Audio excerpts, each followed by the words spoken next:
बिस्मिल्लाहिर्रहमानिर्रहीम। मुझे उम्मीद है कि आप सब खैरियत से होंगे। एंड्रॉयड डेवलपमेंट में आज हम फायरबेस को सीखेंगे।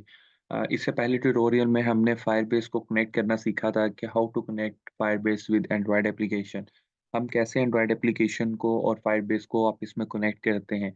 हमारा इससे पहले जो ट्यूटोरियल था उसमें हमने कनेक्टिविटी को अंडरस्टैंड किया था, कनेक्टिविटी को सीखा था कि कनेक्टिविटी कैसे बनाई जाती है, जिसमें हमने पहले तो फायरबेस में प्रोजेक्ट क्रिएट करना सीखा।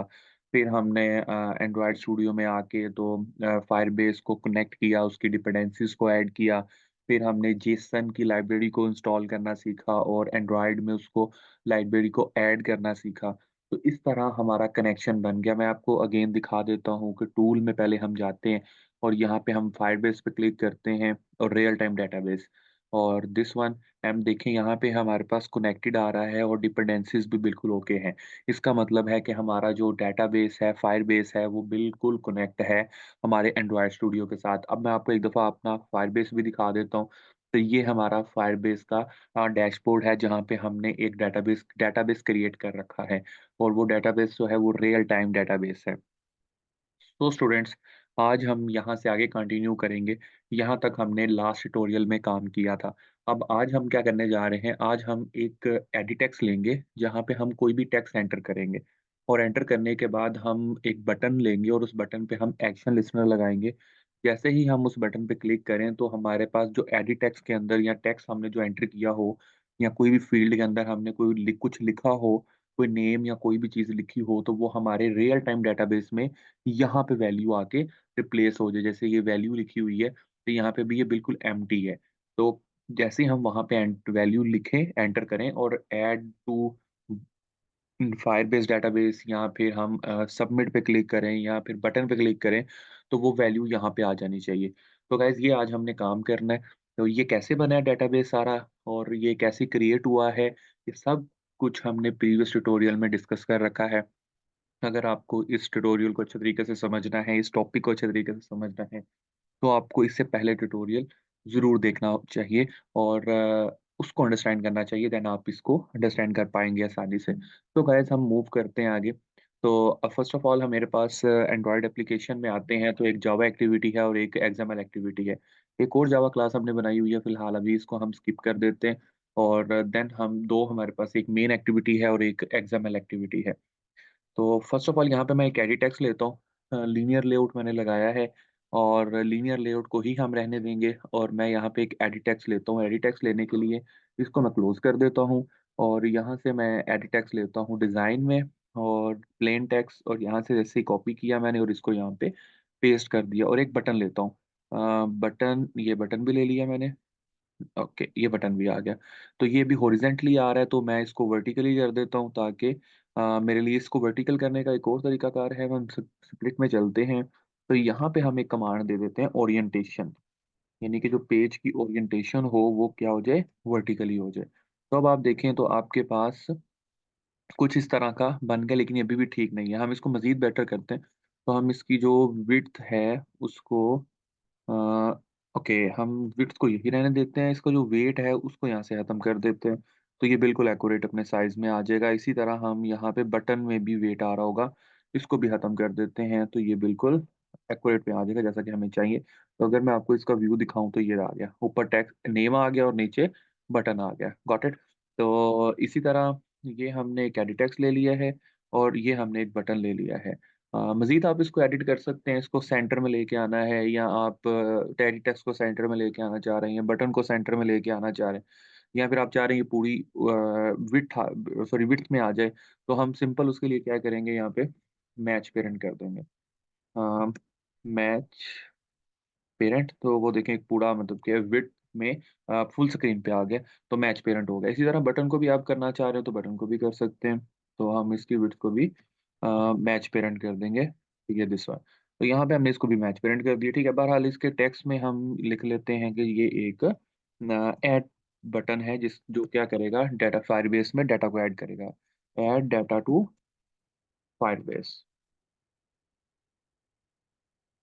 Firebase, got it. तो ये वहाँ पे बटन पे लिखा आ गया है ऐड डेटाबेस टू या add data to Firebase. Okay, तो इसी तरह यहाँ पे मैं एक और फंक्शन पास करता हूँ ऑन क्लिक लिसनर का, यानी कि ऑन क्लिक का। ये आ गया पहला ऑन क्लिक, और इसको एक फंक्शन दे देता हूँ, एक नाम दे देता हूँ, प्रोसेस का नाम दे देता हूँ इसको। तो यहाँ पे मैंने इसको एक प्रोसेस का नाम दे दिया। ठीक है, अब ये क्या काम करेगा, जैसे ही इस बटन पे क्लिक करेंगे हम, तो ऑन प्रोसेस यानी कि जो सॉरी प्रोसेस का जो फंक्शन होगा वो अ, रन हो जाएगा, यानी कि एग्जीक्यूट हो जाएगा। अब ये देखिए वो कह रहा है कि मेन एक्टिविटी में नीचे जो हाइलाइटेड ये एक पैराग्राफ आ रहा है, इसमें कह रहा है, यानी कि एक लाइन आ रही है, इसमें कह रहा है method process is missing. Main activity dot जावा में हमने प्रोसेस का कोई फंक्शन नहीं बनाया, लेकिन अभी हम बनाएँगे जाके। तो जैसे ही हम इस बटन पे क्लिक करेंगे तो उधर जो प्रोसेस का फंक्शन होगा वो रन हो जाएगा। उसके अंदर ही बेसिकली हमने ये कोड करना है कि वो बटन पे क्लिक करने के बाद एडिट टेक्स्ट का जो डाटा हो वो ले और फायरबेस के डाटाबेस में जाके उसको स्टोर कर दे। ठीक है? तो ये सारा काम हमने उसी फंक्शन के अंदर करना है जो प्रोसेस का हम यहाँ पे ऑन क्लिक प्रोसेस का रेफर कर रहे हैं उसको। Got it? तो यहाँ तक हमारा काम था एक्सएमएल का। अब हम यहाँ से आगे मूव करते हैं मेन एक्टिविटी में, और मेन एक्टिविटी में जाके हम यहाँ पे सबसे पहले एडिट टेक्स्ट बनाते हैं। एडिट टेक्स्ट, और एक एडिट टेक्स्ट लिया था हमने T1, इसको नाम दे देते हैं, और सेमीकोलन क्लोज, और ये वाली ब्रैकेट के बाहर आपने आना है।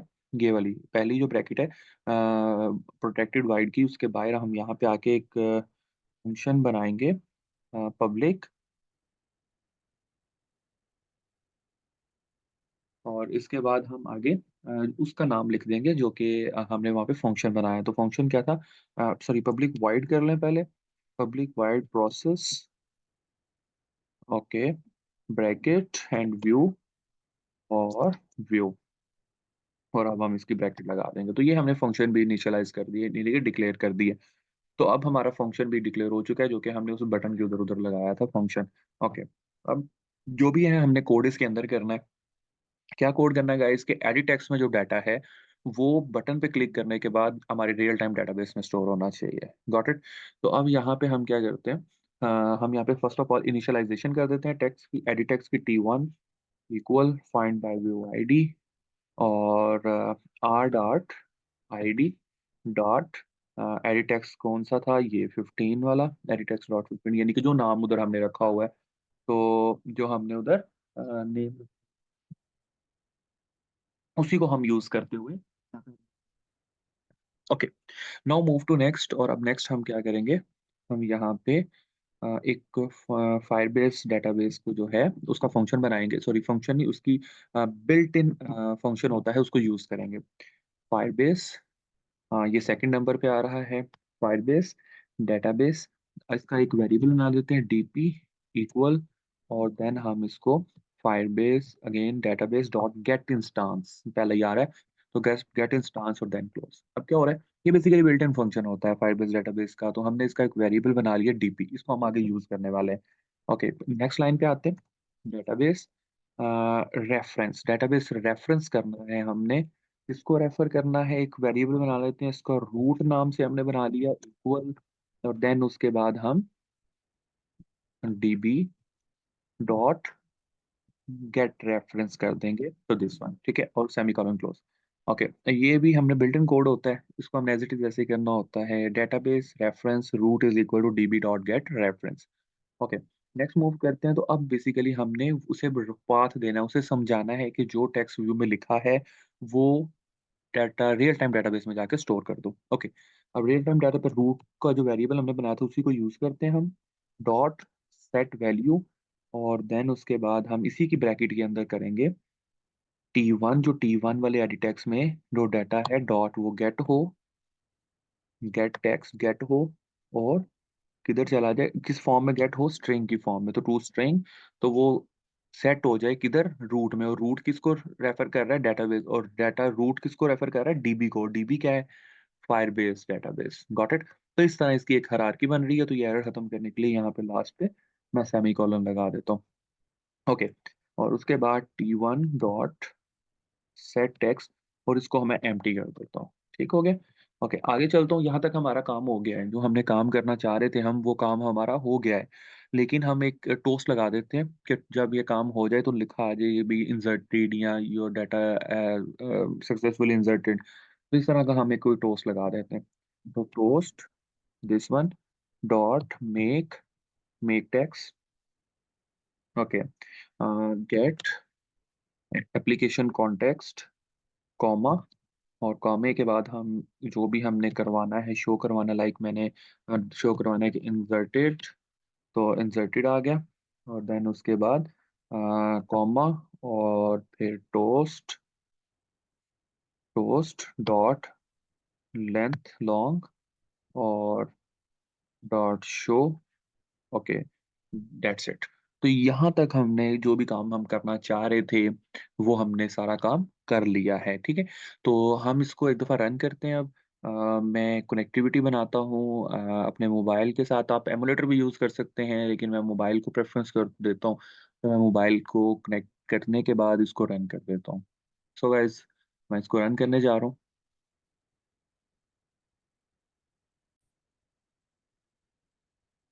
ओके, तो मोबाइल मेरा कनेक्ट हो चुका है, तो मैं इसको रन करता हूँ, तो कुछ टाइम लेगा अब ग्रेडल रनिंग में। यानी कि ऐप को इंस्टॉल करने में, ऐप को लॉन्च करने में, उतनी देर में हम एक दफ़ा इसको रिपीट कर लेते हैं, ठीक है? हम अभी रन होता है जितनी देर में, उतनी देर में हम इसको रिपीट कर लेते हैं। फर्स्ट ऑफ ऑल हमने क्या किया, हमने एक्सएमएल पे गए, एक्सएमएल पे जाने के बाद हमने यहाँ पे एक एडिट टेक्स्ट लिया, एडिट टेक्स्ट के बाद हमने एक बटन लिया, बटन के ऊपर हमने प्रोसेस ऑन क्लिक प्रोसेस का एक फंक्शन भी साथ अप्लाई कर दिया। ओके, बस एक्सएमएल में हमने इतना सा काम किया, फिर हम मेन एक्टिविटी में आते हैं, तो मेन एक्टिविटी में हमने सबसे पहले एडिट टेक्स्ट को डिक्लेयर किया, फिर हमने जो फंक्शन उधर बटन के ऊपर बनाया था प्रोसेस का, उसको यहाँ पे डिक्लेयर कर दिया। डिक्लेयर करने के बाद इसी के अंदर हमने ये कोड किया, ये क्या कोड किया है? फर्स्ट ऑफ ऑल हमने जो टेक्स्ट व्यू लिया था, सॉरी एडिट टेक्स्ट लिया था, उसको इनिशियलाइज़ किया एंड ऊपर डिक्लेयर किया है। यहाँ पे हमने इनिशियलाइज़ किया है, फिर हमने फायरबेस का बिल्ट इन फंक्शन यूज़ किया, डीबी उसका वेरिएबल बनाया, फिर again DB Firebase database dot get get instance जो कि बिल्ट इन कोड होता है, वो भी लिखा डिक्लेयर किया।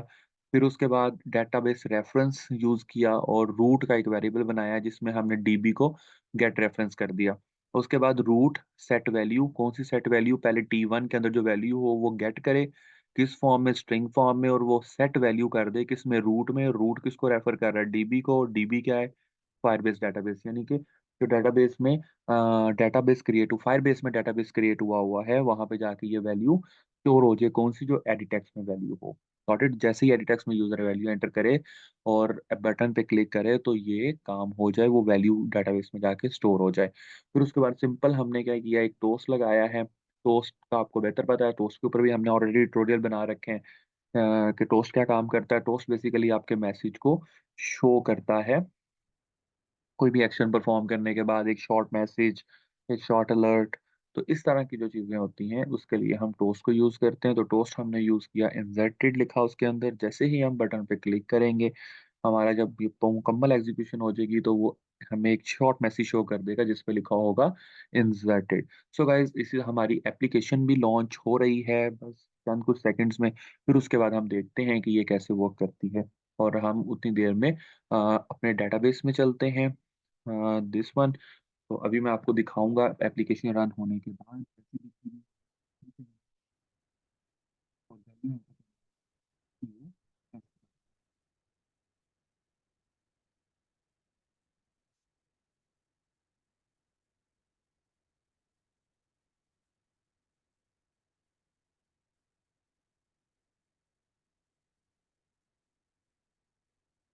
अभी लाइव में देखते हैं।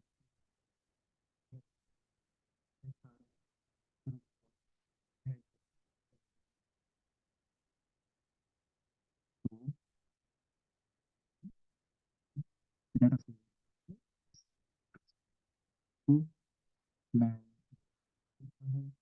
एडिटर में मैंने लिखा, फॉर एग्जाम्पल मैंने लिखा पाकिस्तान, तो पाकिस्तान, पाकिस्तान और ऐड टू फायरबेस कर दिया। तो जैसे ही ऐड टू फायरबेस किया तो मेरे पास यहाँ पे वैल्यू चेंज होनी चाहिए, पाकिस्तान।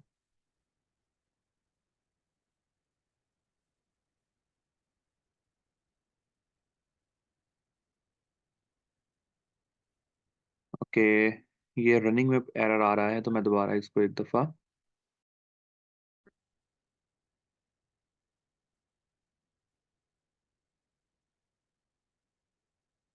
Sorry for disturbance. अब मैं दोबारा एक वैल्यू एंटर करता हूँ। तो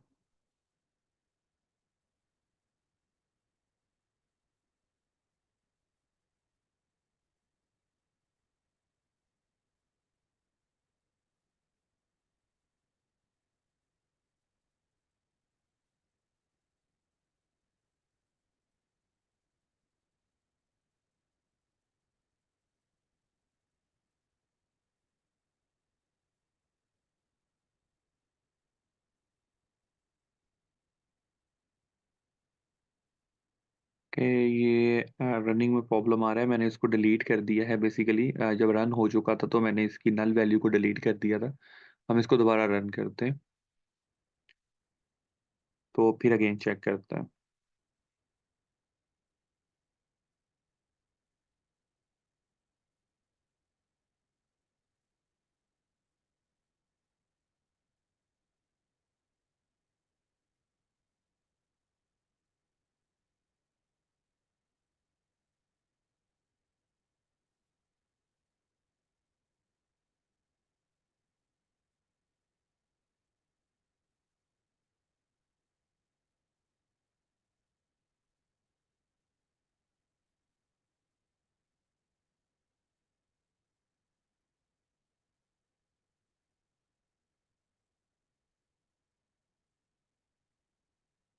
ओके, तो अब आप यहाँ पे देखें जैन आ चुका है। मैं अगेन इसकी वैल्यू चेंज करता हूँ और मैं यहाँ पे लिखता हूँ पाकिस्तान। पाकिस्तान तो ऐड टू फायरबेस, तो ये वैल्यू चेंज हो जानी चाहिए। ये देखें, अब पाकिस्तान चेंज हो गया, वैल्यू गॉट इट। तो इस तरह गाइस हम जो भी एडिट टेक्स्ट में लिखते जाएंगे वो वैल्यू तब्दील होती जाएगी। होप्स हो कि आपको यहाँ तक बहुत कुछ सीखने को मिला होगा कि रियल टाइम डेटाबेस को हम कैसे यूज करते हैं, फायर बेस्ड डेटाबेस को कैसे यूज करते हैं। एक एंड्रॉयड एप्लीकेशन के साथ, और हमने वहाँ से एक एडिटेक्स में जो भी वैल्यू हम एंटर कर रहे थे वो हमारे डेटाबेस में आकर स्टोर हो रही थी। अम, अगर आपकी कोई प्रॉब्लम है, कोई कोई कंफ्यूजन है, तो आप कमेंट सेक्शन में हमसे पूछ सकते हैं। इंशाल्लाह हम कोशिश करेंगे कि हम आपकी प्रॉब्लम्स के ऊपर भी ट्यूटोरियल्स बनाएं, आपके आपको सॉल्यूशंस प्रोवाइड करें। अ, हमारे चैनल को ज़रूर सब्सक्राइब कर दीजिएगा ताकि आने वाली ट्यूटोरियल्स, आने वाली वीडियोस आपके लिए आपको आसानी से मिल सकें। लाइक ज़रूर कर दीजिएगा चैनल को, वीडियोस को, अगर आपको कुछ सीखने को मिल रहा है। अपना ख्याल रखिएगा, मिलते हैं एक नए ट्यूटोरियल के साथ। नेक्स्ट ट्यूटोरियल में हम सीखेंगे कि हम मल्टीपल टाइम डाटा कैसे स्टोर कर सकते हैं फायरबेस के अंदर। तो नेक्स्ट ट्यूटोरियल भी बहुत इंपॉर्टेंट होने वाला है। तो आप उसको भी देखिएगा, समझिएगा और अपने डेटाबेस के कंसेप्ट्स को क्लियर कीजिएगा। जज़ाकल्लाह, अपना ख्याल रखिएगा।